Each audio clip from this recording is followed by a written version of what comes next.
voyage au Japon, j'étais parti avec l'équipe de France junior. J'étais encadré par Monsieur Awazu et c'est vrai que c'est quelque chose qui m'a marqué.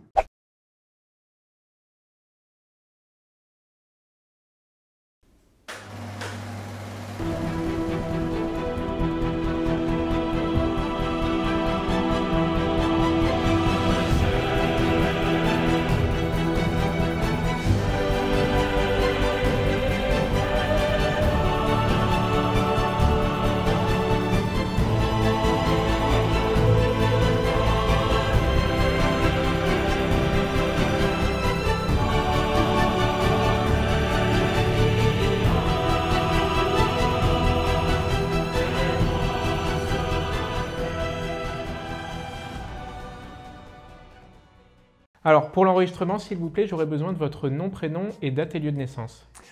Alors, je m'appelle Patrick Demenech. Je suis né le 5 mai 1963 à Saint-Étienne, dans le 42. Très bien. Et vous êtes arrivé donc sur la Côte d'Azur en 1969. Tout à fait.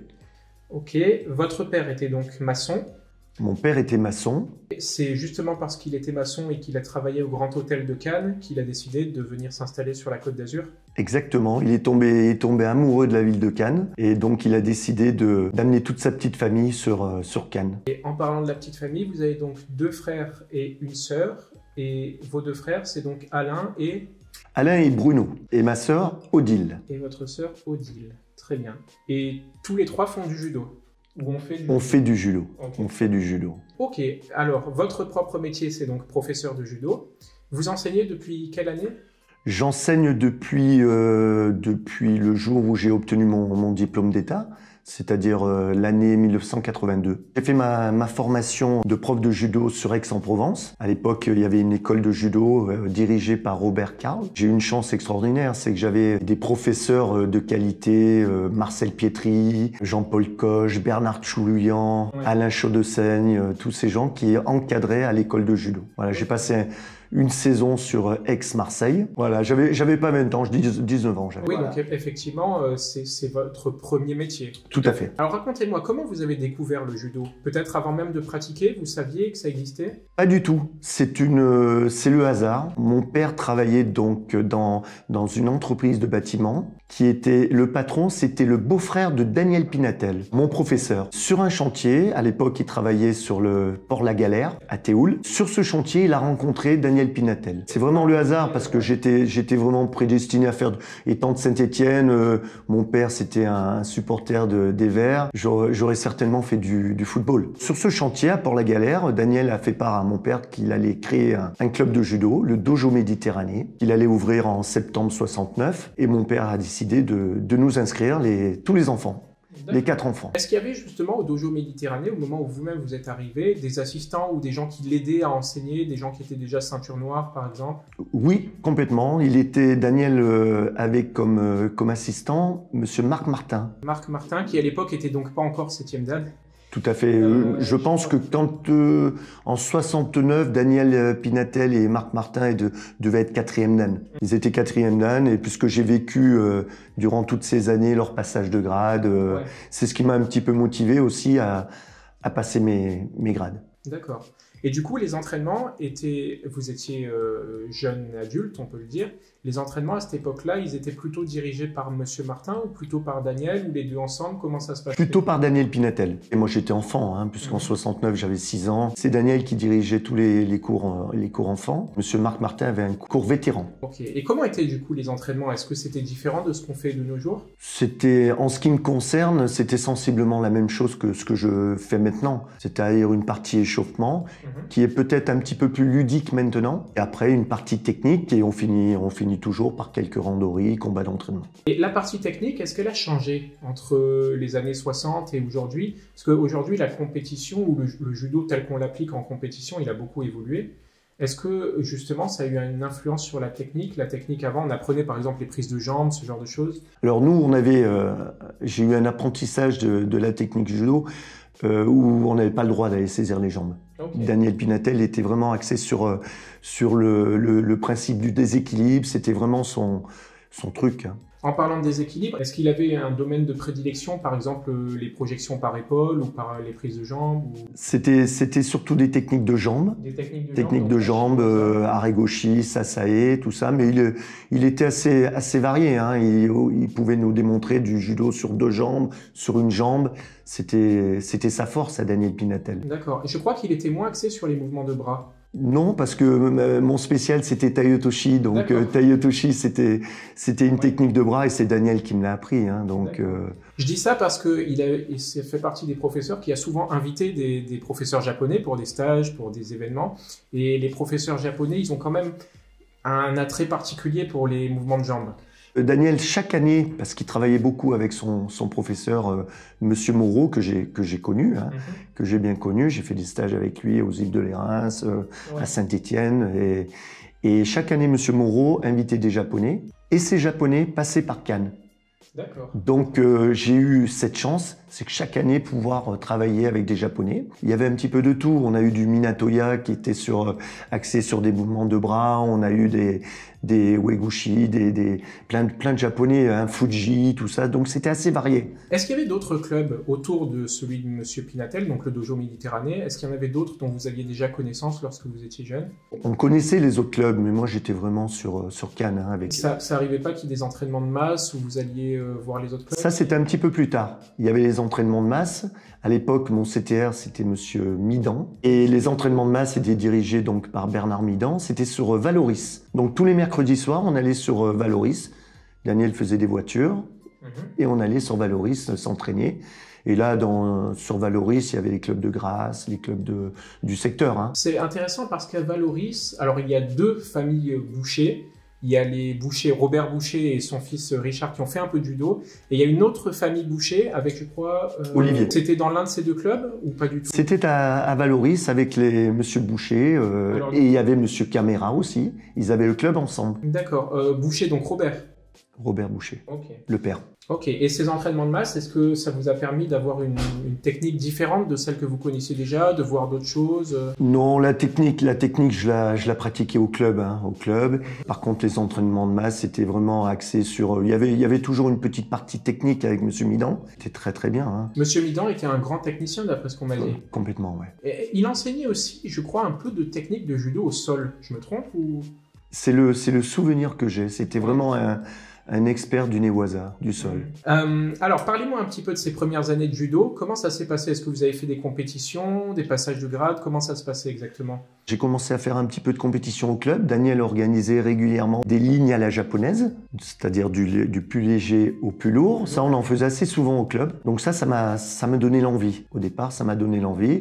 Et après, bon, j'ai participé à toutes les compétitions Benjamin, les compétitions départementales, régionales, etc. Vous aviez des résultats? J'ai eu quelques résultats sportifs, ouais. À quel niveau? Départemental, régional, ligue? J'ai été champion de France cadet, champion de France junior. En cadet, j'étais en moins de 68 kilos. Après, je suis passé junior. Junior, j'ai été champion de France en moins de 65 kilos. J'ai été vice-champion d'Europe junior. Ah, en moins de combien? 65 kilos. J'ai fait toute ma carrière de compétiteur en moins de 65 kilos. Je suis devenu international senior. J'ai eu des podiums au championnat de France senior. Et j'ai surtout eu la chance d'avoir des adversaires qui avaient le niveau mondial. Des garçons comme Guy Delvin, Marc Alexandre, Bruno Carabetta.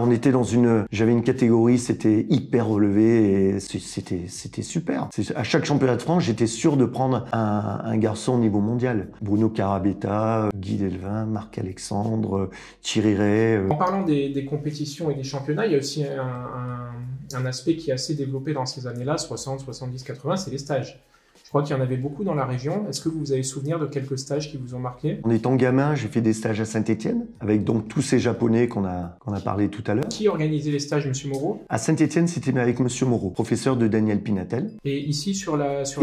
Et ensuite, Daniel a organisé un stage qui a dû démarrer dans les années 1975, je crois, hein. J'ai pas la date exacte. Ce stage se déroulait à la Colle-sur-Loup. C'était donc dans une colonie de vacances? Village de vacances, et mes parents m'inscrivaient chaque année au stage de la Colle-sur-Loup. Col-sur-Loup. De merveilleux judokas sont passés. Jean-Paul Coche, Jean-Pierre Ansen, Et ça, etc. ça se déroulait l'été, c'est ça? C'était l'été. À l'époque, c'était la première semaine du mois de septembre. Et qu'est-ce qu'on apprenait de plus dans ces stages par rapport au club? Les intervenants étaient différents, donc il y avait plusieurs intervenants, donc chacun avait sa particularité, et donc c'était enrichissant. Et puis surtout, on avait une opposition différente pour les combats d'entraînement, les randonnées. Et c'était un stage multi-activité? Le matin, on démarrait par un footing d'une heure à 7 heures du matin, je me rappelle, dans les gorges du Loup. Et ensuite, on avait judo technique le matin et le soir, on avait les randonnées. Et en parlant de ces stages, donc on a parlé de celui de la Col-sur-Loup, mais je crois qu'il y avait aussi des stages dans la région de Cannes. Est-ce que je me trompe? Oui, à Sophia Antipolis. À la fin de la Col-sur-Loup, ça a duré quelques années, je ne sais pas combien d'années exactement. Et Daniel Pinatel a déplacé le stage sur le Sophia Antipolis parce qu'il venait de créer le dojo Antipolis. Et là, c'était des stages où il faisait venir des professeurs étrangers, déjà. C'est la même chose, il y avait des intervenants différents, donc au bout de quelques années, j'ai intégré ce stage. Donc, il était dirigé par Daniel Pinatel, Louis Mazy, Guy Delvin. On a eu aussi Lionel Langlais. Louis Mazy, il était dans le Var, il se déplaçait depuis le Var. Bouches-du-Rhône. Oui, même dans les Bouches-du-Rhône. Dans les Bouches-du-Rhône. Ouais. Louis Mazy, c'était le judo club d'Aubagne. C'est ça, il se déplaçait depuis Aubagne jusqu'ici pour diriger ce stage. Oui, qui durait une semaine. Pendant une semaine, il était basé à Sophia Antipolis. On a encadré le stage de Sophia Antipolis pendant près de 20 ans ensemble. Et comment était son judo techniquement? Est-ce qu'il y avait des particularités? Louis Mazy, j'ai un souvenir qui faisait intervenir les élèves. Ah, il avait une pédagogie inversée, ok. Tout à fait. Tout à fait. Intéressant. Il avait des connaissances, j'ai souvenir du travail au sol, Newaza. Okay. Il intervenait beaucoup dans le Newaza et il faisait beaucoup intervenir les élèves. Et à part ça, lui-même était déjà âgé, je crois, à cette époque-là. Il devait avoir 60, 70, quelque chose comme ça. Il a dirigé le stage de Sophia Antipolis jusqu'à l'âge de 80 ans. Ok, et donc ce stage se déroulait dans les années 80, quelque chose comme ça? Un peu plus tard même, je dirais 90 à 2010. Ok, donc à peu près. Hein, la dernière édition a eu lieu il n'y a pas si longtemps, en réalité, il y a 15 ans. Ok. Et depuis, il n'y a pas d'autres grands stages qui a pris la relève? Dans le coin, non. Et est-ce qu'à cette époque-là, il y avait des films sur le judo, des cassettes VHS, des films en Super 8, ce genre de choses? Tout à fait. Daniel Pinatel nous passait, quand j'étais enfant, il nous passait des vidéos, justement, en Super 8, c'est ça? Donc il est projeté au club? Il est projeté au club, c'était surtout du judo japonais. Il nous passait des championnats du monde, des Jeux Olympiques, où les Japonais étaient performants. Vous-même, vous avez pratiqué le judo pendant le service militaire? Alors, j'ai pas fait le service militaire. Après l'école de judo à Aix-en-Provence, je voulais intégrer le sport armé de Marseille, et parce que je m'entendais bien avec Jean-Paul Coche, donc j'avais envie de poursuivre pendant un an cette expérience, et malheureusement, la fédération voulait que je monte au bataillon de Joinville. Oui. Mais j'ai pas pu monter au bataillon de Joinville parce que j'étais exempté à cause des yeux. Ah, vous avez un problème de vue? Voilà, un petit problème de vue, donc j'ai pas fait l'armée. Ok, d'accord. Et du coup, vous n'avez pas fait ni le sport armé, ni le bataillon de Joinville? Non. Alors, j'ai besoin de quelques dates. La date de votre ceinture noire? 1979. Vous avez débuté le judo en quelle année, rappelez-moi? En 1969. Et aujourd'hui, vous êtes 7e dan, que vous avez obtenu en 2021, c'est ça? Exactement. Alors, on va maintenant passer à la deuxième partie. On va parler de votre enseignement du judo. Donc, à partir de quand vous avez commencé à enseigner? Et j'entends là, pas forcément de manière officielle. Parce que souvent, les gens disent, bon, j'ai eu le diplôme à telle année, mais très souvent, les gens commencent à assister le professeur dans le club, même avant d'avoir les diplômes, les grades nécessaires, etc. Est-ce que c'était votre cas? Eh bien, écoutez, j'ai passé mon diplôme en 1982. Daniel Pinatel m'a aidé à rentrer à la mairie de Valbonne-Sophia Antipolis, où il avait créé le dojo Antipolis. Et là, j'ai commencé à donner quelques cours avec Daniel Pinatel. Alors, quand vous dites entrer à la mairie, c'est-à-dire au service des sports? Service des sports, tout à fait. Le diplôme que vous avez passé, c'était quoi, le BE ou BE. Donc, brevet d'état d'éducateur sportif au premier degré en 1982. Et la formation se déroulait donc à Aix-en-Provence. Voilà, j'ai passé une saison à Aix-en-Provence. Et les formateurs, vous m'avez dit que c'était des grands champions, donc. Oui. Est-ce qu'il y avait aussi des spécialistes du sport qui enseignaient, par exemple, je sais pas moi, l'anatomie, ce genre de choses, des matières un peu plus théoriques? Oui, bien sûr, on avait la préparation à la formation commune, bien sûr, et on avait aussi un pédagogue. Je me rappelle très très bien, c'était quelqu'un qui m'avait marqué, qui n'était pas judoka, c'était Monsieur Latil, qui intervenait sur le Crêpes d'Aix-en-Provence. D'accord, qui enseignait donc la pédagogie. Oui. En 82, vous avez commencé à donner des cours au dojo Méditerranée, c'est ça? La responsabilité de cours et de club, ça a commencé en 1984. À l'époque, Simon Orsini du Judo Kawai-Kanois est venu me chercher pour reprendre le club. Et donc là, j'ai récupéré le club, le Judo Kawai-Kanois, assisté d'Evelyne Normand, qui m'a beaucoup aidé, parce que j'étais jeune, hein, j'avais 21 ans en 84, donc c'était une lourde responsabilité. Et ensuite, monsieur Orsini, est-ce que vous savez en quelle année il avait fondé le club? Je crois que c'était en 1970. Et donc vous avez repris d'abord le Judo Kawai. Judo Kawai-Kanois. Dans lequel il y avait déjà des ceintures noires ou des gens qui étaient un peu aguerris? Tout à fait, tout à fait. Est-ce que vous vous souvenez de quelques noms? Quand j'ai récupéré le club, Simon Orsini était assisté de François Dana. François Dana, et puis il y avait donc Evelyne Normand, il y en avait d'autres aussi. Et vous avez été actif dans ce club de 1984 jusqu'à quand? Jusqu'à maintenant, j'ai jamais quitté le club parce qu'il y a eu une évolution. En 1986, Daniel Pinatel me propose de récupérer le dojo Méditerranée, que j'ai accepté puisque je voulais faire ma principale activité, le judo. Donc j'ai quitté la mairie de Valbonne-Sophie Antipolis pour me consacrer au judo.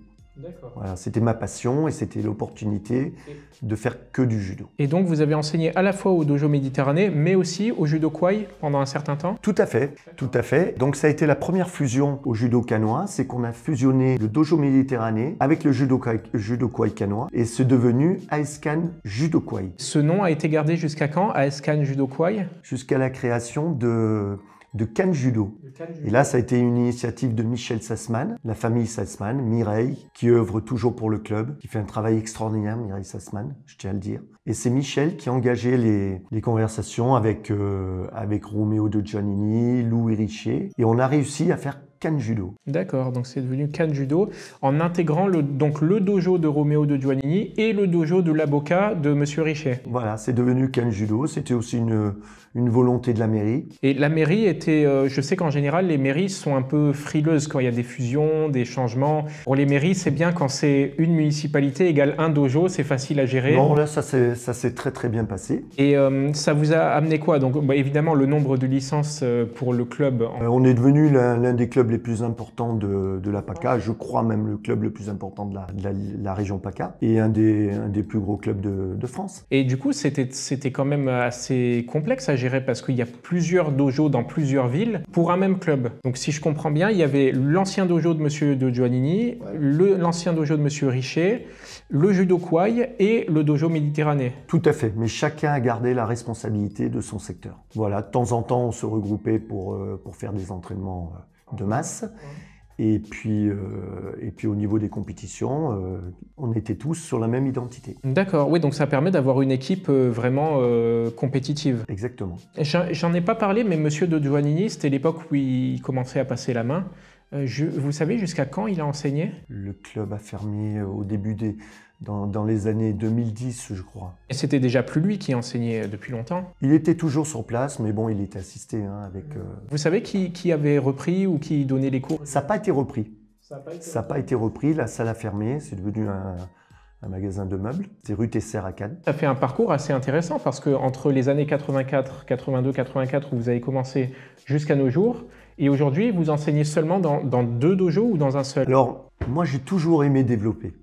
J'ai toujours voulu développer le judo à Cannes. Donc j'ai réussi à faire pratiquer le judo dans les écoles de Cannes. Ça, c'était quelque chose qui me tenait à cœur. Donc j'ai travaillé avec l'école Stanislas de Cannes, avec l'école Sainte-Marie, avec qui on travaille toujours, l'école Saint-Joseph à Cannes. C'est des établissements privés, je crois? Tout à fait. Privés, sous contrat, c'est catholique, je crois. Exactement. Et l'école Locabert. Les 4 écoles privées de Cannes. Ces écoles, vous proposez quoi? D'intervenir pour des cours de judo au sein même de l'école? On intervenait des cours de judo au sein même de l'école. Les enfants étaient sont licenciés, puisqu'on travaille toujours avec, sont licenciés au club, donc ils peuvent passer leur ceinture, participer au stage, faire des compétitions.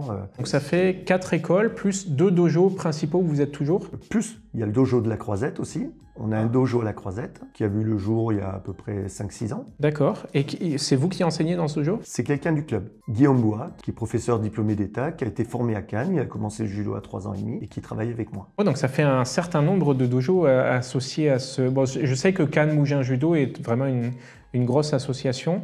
Vous avez combien de licenciés à l'année à peu près? Cette année, on s'est donné un objectif de 800 licenciés. Ce qu'il faut savoir, c'est qu'en 2017, avec mon frère Alain, avec qui je m'entends super bien, on a voulu créer un nouveau club C'est pour ça que ça s'est développé d'année en année. Et on a créé le Cannes Mougins Judo. Voilà, c'est quelque chose qui n'a pas été facile, parce qu'il fallait l'accord des deux communes. Alors ce qu'il faut dire, c'est que votre frère, justement, enseignait à Mougins à ce moment-là. Tout à fait. Et donc vous-même, vous enseignez à Cannes, donc il y avait moyen de faire une On avait envie de faire un club familial, une grosse structure. Et donc là, le club actuellement, on a un objectif cette année de 800 licenciés. Là, vous êtes à 700 et quelques donc. On est à 786, je crois. Ok. Et en moyenne, entre les années 2000 et maintenant, vous aviez combien de licenciés sur Cannes Mougins Judo, enfin avant ça sur l'AS Cannes? L'AS Cannes Judo, c'était à peu près 600 licenciés. D'accord, oui, donc c'était déjà un nombre important. Oui, oui. Est-ce que cet enseignement de masse, ça a fait évoluer votre manière de proposer les cours, de développer, d'enseigner même? C'était une autre organisation. L'enseignement reste le même.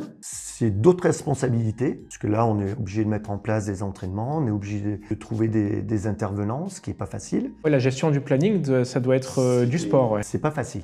C'est pas facile, et mettre de bons intervenants, véhiculer des valeurs et puis du bon judo. Vous participez à des événements qui vous regroupent avec d'autres clubs de la région, des interclubs, des entraînements de masse? Des entraînements de masse. Jusqu'à l'année dernière, on participait à des entraînements de masse à Saint-Laurent-du-Var, organisés par José Alary et Emmanuel Armitano. Cette année, ça n'a pas repris. Et on participe à tout ce qui est organisé par le département et la Ligue. Ok. Oui, donc vous emmenez les jeunes en compétition, etc. Ah oui, ouais. Okay, oui. Est-ce que dans le club, au niveau équipe, vous avez une équipe compétitive qui a remporté des résultats importants ou... Pendant plusieurs années, on a notre équipe senior qui a participé au championnat de France 2e division, 1re division même, à Paris. Est-ce qu'ils ont remporté des résultats ou ils ont été classés? Non, mais on était au niveau national, hein, ce qui est déjà pas facile dans la région PACA, parce que c'est une région très très forte. Déjà participer au national, c'est bien, et puis nous, on est axé sur la formation, donc on recrute pas, et ce sont vraiment des équipes du club. Oui, parce que j'ai cru comprendre qu'en judo, ça devenait un peu comme en football, c'est-à-dire qu'il y avait des clubs qui recrutaient pour avoir une équipe plus forte. Tout à fait. Et d'autres clubs qui étaient plutôt des clubs formateurs qui apprenaient le judo. Bon, il y a un mix un peu entre les deux quand même, c'est pas que l'un ou que l'autre, mais c'est vrai qu'il y a un peu... Même l'année prochaine, vous pourrez prendre 2 licences, une licence équipe et une licence individuelle. On encourage à aller recruter. C'est pas tellement notre façon de pratiquer. J'ai une question à propos du matériel. Est-ce que vous avez vu une évolution du matériel tout au long de ces années de pratique? Les judo-gi, les tatamis, le matériel de musculation? Bon, les judo-gi, ça a changé. Les dimensions ont évolué au fil du temps. Ce qui est une bonne chose, parce que de mon temps, c'est vrai que les kimonos c'était assez compliqué pour saisir le judo-gi. Les manches étaient plus courtes? Les manches étaient plus courtes, c'était vraiment... Tandis que je pense que maintenant, c'est beaucoup mieux. Au niveau matériel d'entraînement, musculation, etc. Non, ça n'a pas beaucoup évolué. On a des tapis de chute, mais ça existe depuis très très longtemps. On a aussi des mannequins. Bon, moi, j'en utilise pas, mais ça existe. Les mannequins, c'est plutôt pour le travail au sol ou c'est vraiment pour les projections aussi? On peut l'utiliser pour les projections. Ok, parce qu'il tient debout? Non. Ah, ok. Enfin, le dernier mannequin que j'avais, il tenait pas debout. Il fallait le tenir. Ok, et à part ça, pas d'autres matériaux nouveaux? Pour les enfants, peut-être des cerceaux, des trucs? Oui, bien sûr, les cerceaux, les plots, les ballons, ça c'est pour les tranches d'âge, les 5-6 ans, 4-5-6 ans.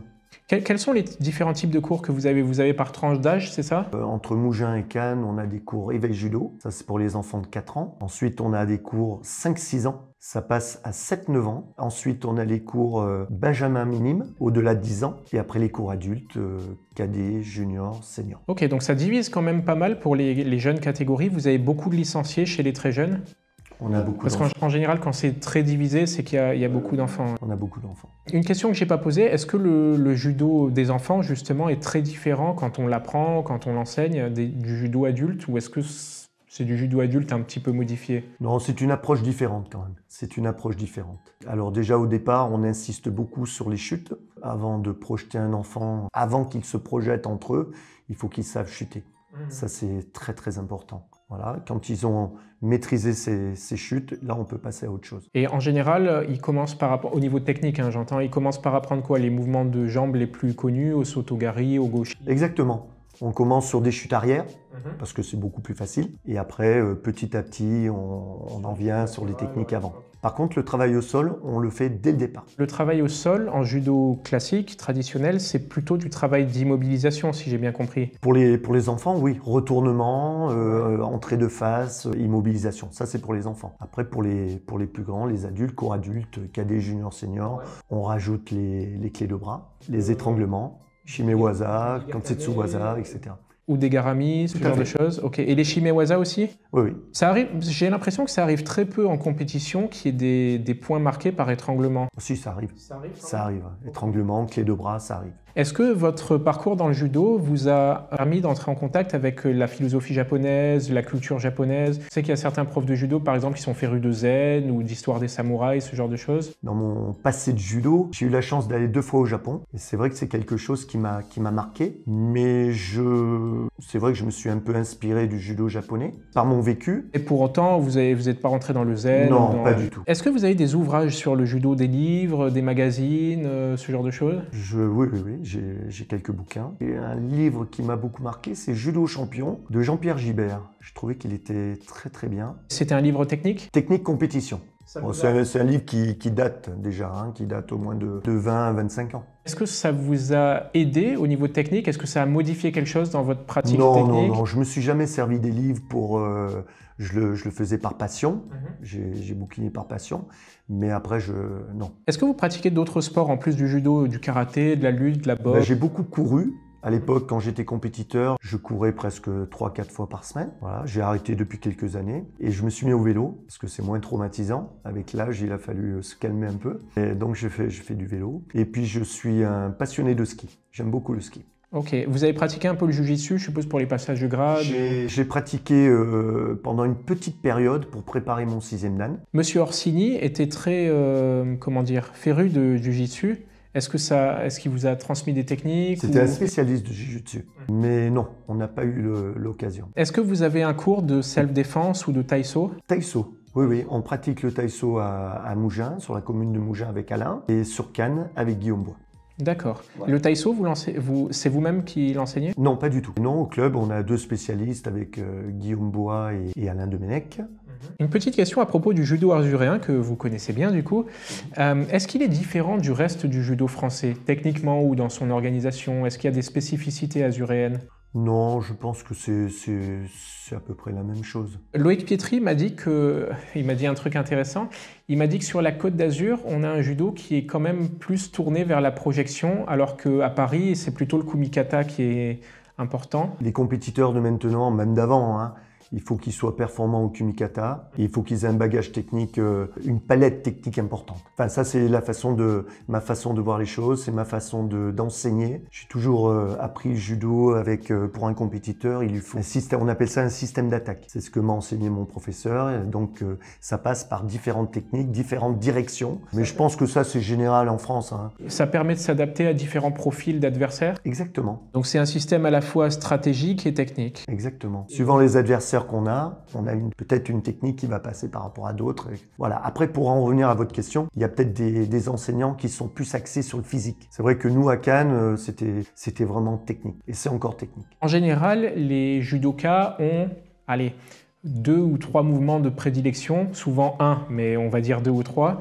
Est-ce que c'est le cas aussi sur la Côte d'Azur ou est-ce que vraiment sur la Côte d'Azur, vous pensez que tout le monde s'est à peu près projeté de toutes les manières? Non, je pense qu'on a sur la région PACA des enseignants de qualité et je pense qu'on a la même vision. En plus de votre rôle d'enseignant, est-ce que vous avez eu un rôle dans l'organisation du judo ici sur la Côte d'Azur, responsable d'une commission ou ce genre de choses? Je faisais partie il y a quelques années de la commission sportive du département des Alpes-Maritimes. En quoi ça consiste exactement cette commission sportive? C'était mettre en place des entraînements, mettre en place des stages, accompagnement dans les compétitions, organisation des compétitions. Il y avait une belle équipe, il y avait Marcel Pietri, il y avait Sinto Cunado de Mandelieu, José Alary. J'intervenais aussi au kata, j'étais juge au kata. Et en arbitrage, vous avez eu un parcours? J'étais arbitre F3, arbitre interrégional. Je sais que dans les années où vous avez commencé, justement, il y avait beaucoup de galas, de jiu-jitsu, on en a parlé d'ailleurs en temps ici. Maintenant, ça se fait plus trop, il n'y a plus trop de démonstrations de judo. Est-ce que vous en faites vous-même avec le club ou... Moi, j'ai un souvenir de galas, des gros galas qui étaient organisés par Daniel Pinatel. Et c'est vrai que c'était des grands moments. C'était à Cannes, au Palais des Sports de Cannes, l'ancien Palais des Sports de Cannes. J'ai assisté à 2 grands galas, dont un où il y avait Yamashita, Nay Adams. Et c'était dans quelles années?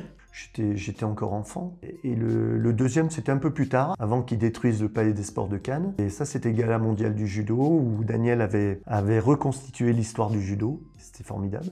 Et depuis, il n'y en a plus des grands galas, des grands événements. Je crois qu'il y a, alors dans le Var, il y a le gala du dojo des Îles d'Or. Ouais. Mais sur les Alpes-Maritimes, il y a très peu de choses en réalité. Non, ça fait très très longtemps qu'il n'y a pas eu de gala. Est-ce qu'il y a des événements marquants de votre parcours de professeur ou de judoka qu'on aurait oublié, dont vous aimeriez parler? Mon voyage au Japon, j'étais parti avec l'équipe de France junior. J'étais encadré par Monsieur Awazu. Et c'est vrai que c'est quelque chose qui m'a marqué. J'ai passé un mois à Tenerife. En quelle année exactement? 80, ben c'est l'année où j'étais sur Aix-Marseille. C'était... En 1980? 81. 82 même, 82. Ça vous a permis de voir un judo différent? Ça vous a marqué d'une façon particulière? C'est ce qui m'a marqué surtout, voilà, c'était un judo différent et puis ça a été très dur. Ça a été très dur parce qu'on avait un programme très très chargé. On avait des tests match avec l'équipe de Tenerife et c'est quelque chose qui m'a marqué. Et ils étaient comment, si vous vous souvenez, cette équipe de Tenerife? Ils étaient particulièrement forts par rapport à... Ils étaient très très forts. En général, ils ont une manière, je les connais un peu, ils ont une manière d'accueillir, entre guillemets, les judokas qui arrivent en stage en leur faisant voir le tapis de très près. Exactement. Oui, la première semaine a été terrible pour moi. Puis petit à petit, je me suis adapté et c'était de mieux en mieux. Est-ce que vous avez appris d'autres techniques ou d'autres manières de... Non, pas vraiment d'autres techniques, c'était surtout la charge d'entraînement qui était importante. Donc c'était un vrai stage de préparation pour les compétitions. C'était un rêve au départ et c'est un rêve que j'ai réalisé et c'est que des bons souvenirs. Dans l'équipe, est-ce que vous vous souvenez de quelques noms de gens qui étaient dans l'équipe à ce moment-là? Oui. Il y avait Damien Gialurakis, qui est un judoka de la région marseillaise, qui a eu une belle carrière, Damien. Il y avait Bruno Chedaille, je me rappelle un peu ceux du Sud, Bruno Chedaille d'Avignon. Il y avait André Agostini. D'ailleurs, j'ai oublié de vous demander, en ce moment, dans Cannes Mougins Judo, il y a donc vous-même et votre frère qui enseignez. Est-ce qu'il y a d'autres intervenants? On a parlé du Taiso. Donc alors, on a 4 professeurs diplômés d'État, 2 qui interviennent sur le secteur Cannes, Guillaume Bois et moi-même, et 2 qui interviennent sur le secteur Mougins, Alain Domenech et Grégory Buzelli. Ça, ce sont des emplois au club. Après, on a des intervenants vacataires. Alors, on n'en a pas parlé, c'est d'ailleurs un point qui m'intéresse. Vous avez pratiqué avec votre frère, je suppose, pendant longtemps. Ouais. Comment c'est de pratiquer avec son propre frère? C'est différent? On a envie de lui faire manger le tapis plus ou moins? Tout à fait. Nous, de souvenirs, on a commencé à faire des compétitions ensemble en Benjamin et on ne se faisait pas de cadeaux. Au contraire, c'était même encore plus fort. J'avais un deuxième frère, Bruno. On se suit, puisqu'on est... Bruno est de 65, Alain est de 62, moi je suis au milieu. Et c'est vrai qu'à l'entraînement, on voulait dominer. Et vos enfants pratiquent aussi, je crois? Mon fils Quentin est ceinture noire de judo. Il pratique toujours le judo, il aime ça. J'ai une petite fille de 8 ans, Athéna, qui pratique le judo, qui est ceinture jaune-orange. À part ce moment du judo japonais que vous avez rencontré, est-ce qu'il y a d'autres moments importants dont on n'a pas parlé, que vous aimeriez dire un mot? Un souvenir qui m'a marqué, c'est l'obtention de ma ceinture noire. Ça, c'est un grand souvenir, parce que c'était un rêve. Au départ, quand on commence le judo, on n'a qu'une envie, c'est de devenir ceinture noire. Donc c'est quelque chose qui m'a marqué. Et qu'est-ce qui vous a marqué exactement? Le moment où on vous a remis la ceinture ou au contraire les katas? La même année, j'avais gagné les championnats de France cadet. Mais c'est marrant, en 79, c'est surtout cette ceinture noire qui m'a... plus que le titre de champion de France. Je me rappelle, Daniel Pinatel m'avait offert une de ses ceintures. Ça aussi, c'est quelque chose qui m'avait marqué. C'est comme quand je suis passé 6e dan. Donc, j'ai passé 6e dan le week-end à Paris. Et le lundi, j'allais faire mes cours normalement avec ma ceinture noire. Et Daniel est arrivé en plein cours. Il a arrêté le cours. Il a pris une de ses ceintures rouge et blanche. Et il me l'a remis devant un petit groupe de 20 gamins de 5 ans. Et ça, c'est quelque chose qui est unique. Et après, plus tard, on a fait une remise plus officielle. La dernière question, en général, c'est ce que j'appelle le mot de la fin. S'il y a un conseil, une idée, quelque chose que vous aimeriez transmettre aux auditeurs, à ceux qui nous écoutent. Le message que je voudrais transmettre, c'est qu'on a la chance de pratiquer une discipline extraordinaire. Et ce qu'il faut surtout, c'est garder nos bases, nos origines. Voilà, ça c'est important. Quand vous dites les origines, c'est le code moral, je suppose. Exactement. C'est une pédagogie axée sur le code moral. C'est la force du judo. Pourquoi on a autant de judokas en France? On est à peu près 600 000 judokas, hein, ce qui est énorme. C'est surtout, vous savez, je suis convaincu que ce qui fait la publicité du judo, c'est les valeurs qu'on véhicule. Peut-être plus que les résultats en compétition. Vous savez, quand on intègre une école, ils ne regardent pas les compétitions. Hein. Ils regardent la pédagogie qu'on transmet. Eh ben, c'est noté. Je vous remercie. Merci beaucoup.